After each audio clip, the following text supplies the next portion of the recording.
welcome to another edition of the GNet News Project In Depth. I'm Andrew McKeever, the news director here at GNet TV. It's my extreme pleasure to have with us today a very special guest for our show today, Sue Minter, who is, of course, the Democratic nominee for the office of governor and locked in a very tight race with the current Lieutenant Governor Phil Scott for that position, which you voters will decide on November 8th. By way of introduction, although I'm sure one is hardly needed at this point, Ms. Minter was served for 4 terms in the State House of Representatives, representing her home district of Waterbury. She then was named to the Deputy Secretary of Transportation, served as the Irene Recovery Officer, and also served on a presidential commission on climate change, as well as assisting the state of Colorado with its flood recovery efforts in 2013. In 2015, she became the head of the Agency of Transportation, stepping down from that post that September to launch her campaign for governor. Which brings us to here. On October 19th, 20 days to the election, and as I said earlier, locked in a very close race. It must seem amazing to have been on this long journey now for over a year. It has been amazing, and it's great to be back in Manchester, where we've been together several times, and having just spent the whole day again in Bennington County. Every time I come, I learn more and I meet more people, think more about both our challenges and our opportunities. So I'm thrilled to be here and on your show and to be talking with voters. All right. Well, let's get right to some questions here about some of the big issues. And I thought I'd start off with one that I know has been discussed a little bit along the way, but is one that seems to have emerged down here locally anyway as something that's of perhaps greater interest than it might have been, and that's the issue of workforce housing. Locally, we have our Planning Commission studying that very, very closely, the concern that there's not enough housing, both of the affordable kind for low-income folks, but also for, I guess you'd call broadly middle-class housing, workforce housing. And I guess I was just wondering, since that has been an issue that has received a little more attention around here lately, what are your thoughts on how we might provide more of that for folks in the middle income brackets? Is it tax incentives or some other measure that you think would be a better way to go?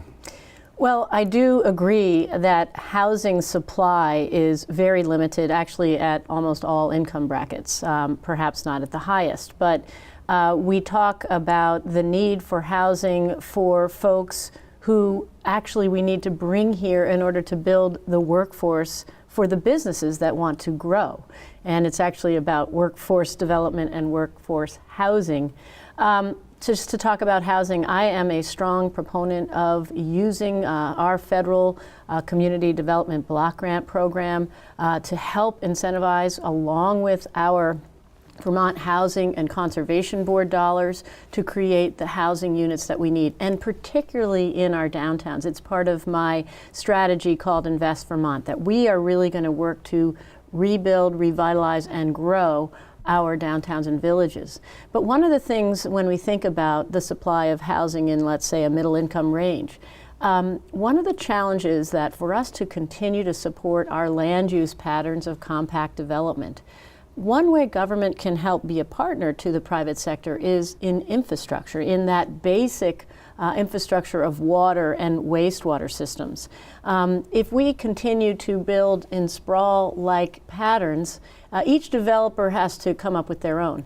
When we try to build a compact housing development, one way that we can incentivize more supply and compact is by actually having more investment in infrastructure, in water and wastewater infrastructure.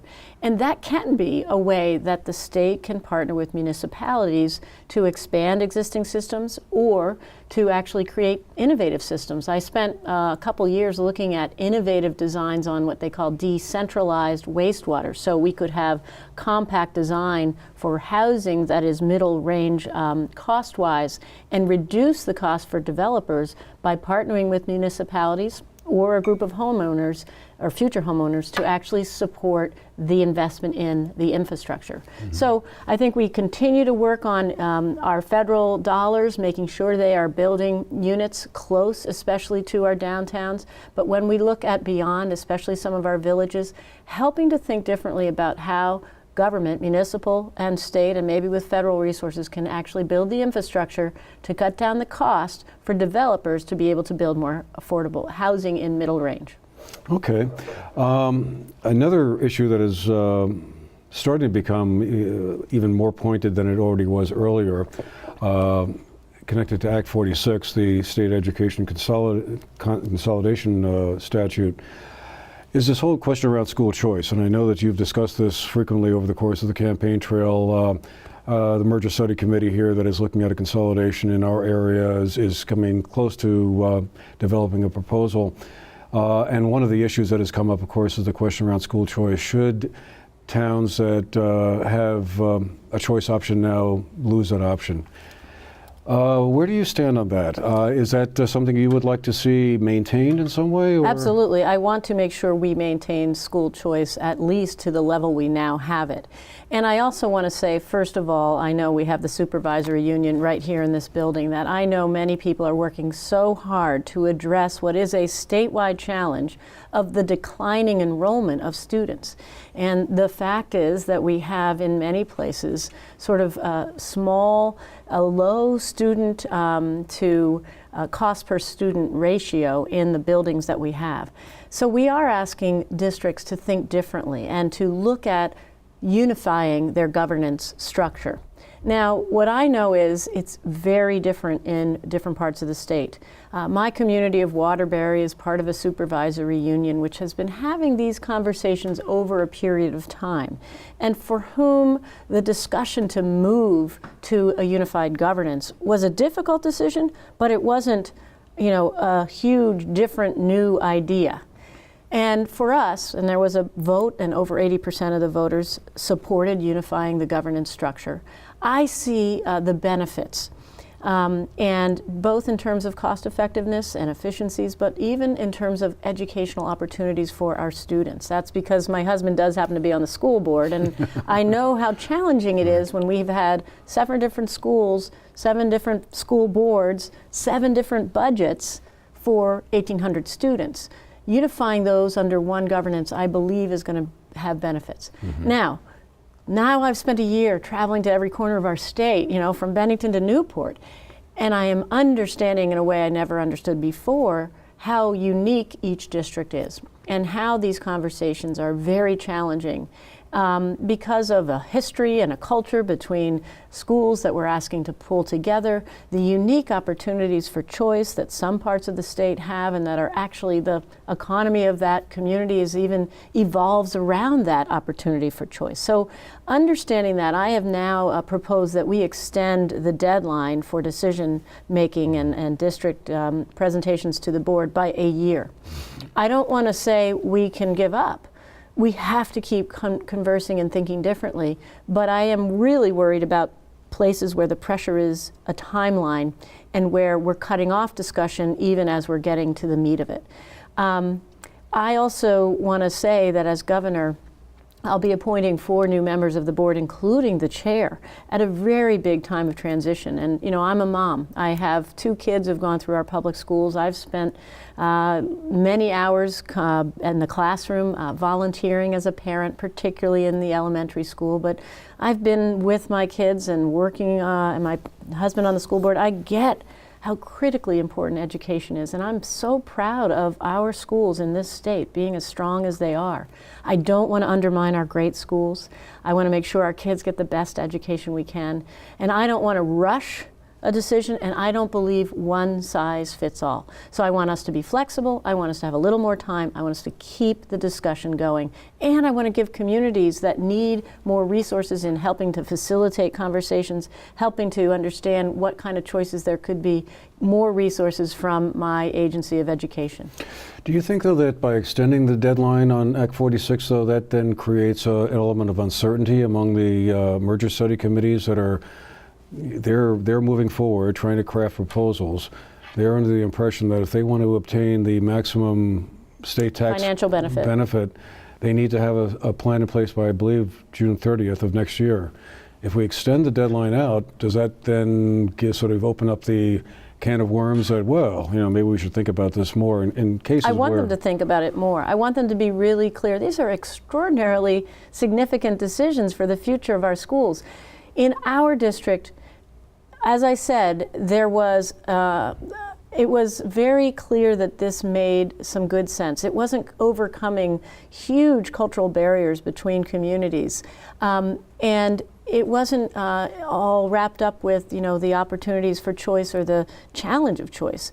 And I do see that in choice communities, or in communities where choice is so key, we need to continue to give this time. I'm not saying we don't keep the deadline. I'm just saying, and you're in one particular situation here. There's other situations that are far more acute and discordant. Mm-hmm. And these are decisions that may really change the course of a lot of things in the community, most importantly the education, but the many things surrounding that. So I don't want us to rush, but we have to keep our eyes on the prize. We can't stop. We can't pretend we don't have a problem. We do have a problem.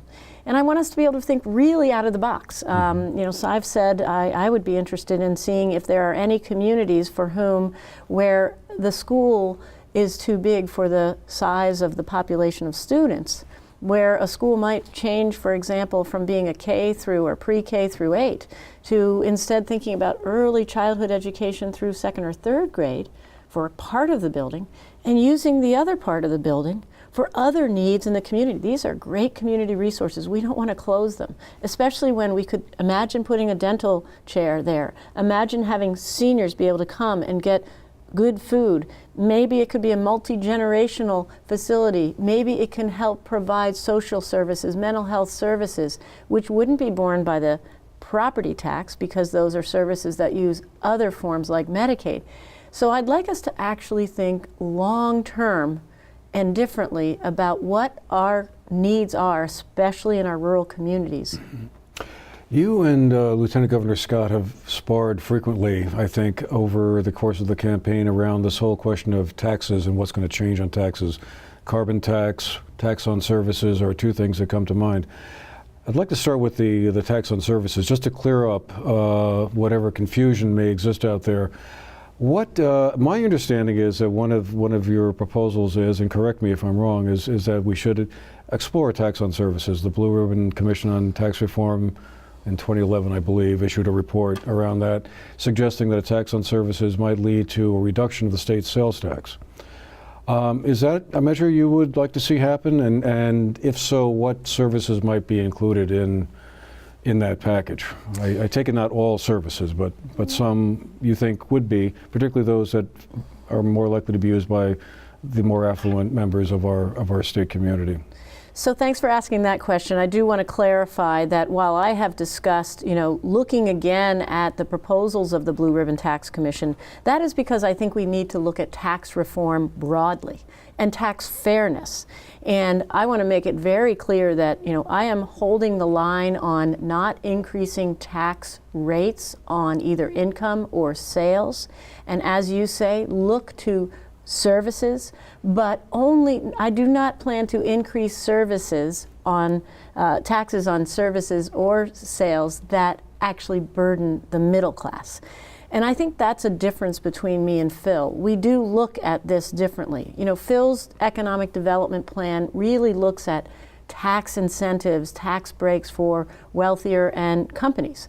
I am looking to help raise the wage, help think about long-term where we get our revenues that aren't actually going to burden the middle class, like exemptions on limousine rides. Do we really need that? Exemptions for lobbyists, for jet owners, like the second home interest mortgage deduction, that I think do benefit wealthier individuals, and that I think we should be trying to use those savings to bring down rates, but not increase those rates. Do you have any idea on how much you'll be able to, or would like to be able to bring down the state sales tax rate, which is currently 6%? Are you looking at broadening the base to have been able to drop that to what, 5%, 4%? I don't have a number. I have an aspiration that we think holistically, and the reason we need to do this is because when our tax code was sort of established 50 years ago, we had a economy based on durable goods. Now our economy is actually based on predominantly 2/3 of it services. So we do need to think differently. But I do want to make clear, I am unlike, I know that there's information suggesting that I am going to tax everything, like I'm not going to tax your haircut and I'm not going to tax mine. I want to reduce, not add new burdens to the middle class, but I do want to look at those that affect and are benefiting wealthier. And what's your take on this carbon tax proposal? I think there's a lot of confusion around that too. Well, it's when it was first confusing. introduced, everyone saw the 88 cents on a gallon of gas tax and kind of went, oh my God. But the carbon tax really deals with fossil fuels, right? I mean, would this be on oil field dealers or So I think the distributors? confusion is that it's been said again and again that I support a carbon tax, and I'm going to say again and again that I do not in Vermont alone. I don't want to be looking at how we add burdens, especially in a rural state.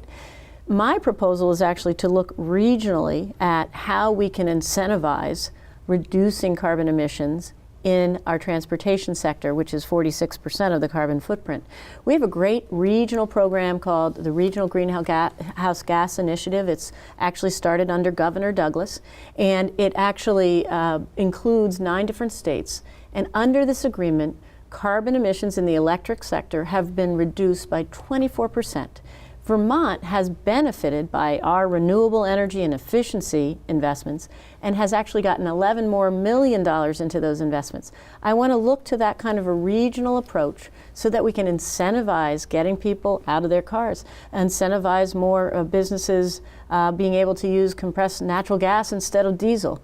This is, I think, the way we need to think about the future. But the important thing is that we do push forward on addressing what I think is the greatest threat to our future, which is global climate change. It's why I'm pushing forward on renewable energy and efficiency. It's why I think, we look at today, it's something like 80 degrees in mid-October. Last winter, we didn't have a winter. This is affecting our economy. It's real and it's now. And that's why I think it's important to have a governor that's ready to address this.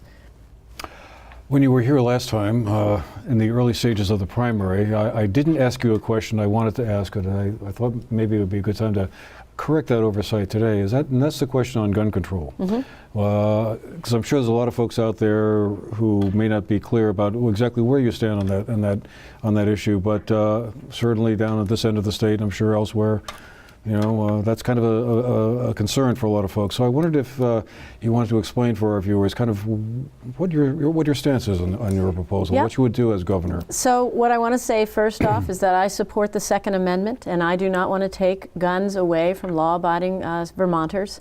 What I do want to do is push forward with common sense gun safety, specifically background checks for all guns. And the reason is because I do believe we have a gun problem in our country, and unfortunately, Vermont is not immune. In fact, I am very aware and concerned about what happens behind closed doors, and I'm talking about domestic violence, which is actually a problem in the Vermont. And we actually have the majority of Vermont homicides are domestic violence related. And in states that have background checks on all handguns, we see 46% fewer women shot to death by their intimate partners. So I am going to support 2% of Vermonters in the most recent poll who support background checks. Many of them are gun owners. I think it's important that we move this discussion forward. It's certainly a discussion I wish would happen at the national level, but it's not, and we can do it here. One question that came to mind when I read a news account about your debate yesterday with Governor Scott up in Burlington on CAX. So I gather you got into a back and forth on mental health questions. I guess growing out of the tragic accident on I-89 with the 5 students from Harwood, and the alleged individual who caused that may or may not have been screened at the Howard Center. I was just wondering, do you think the answer to that lies in increasing the number of state workers who are involved in mental health, perhaps paying them more so that staff turnover is lessened? Because we had a visit recently from the 3-member state commission on Reinventing Government, I think is their nickname. John Sayles is the chairman of that, and they talked about one of the questions that came up in the course of their hearing here in Manchester last week was that when state workers move on to different jobs, it's sometimes hard to kind of, pick up the connections again.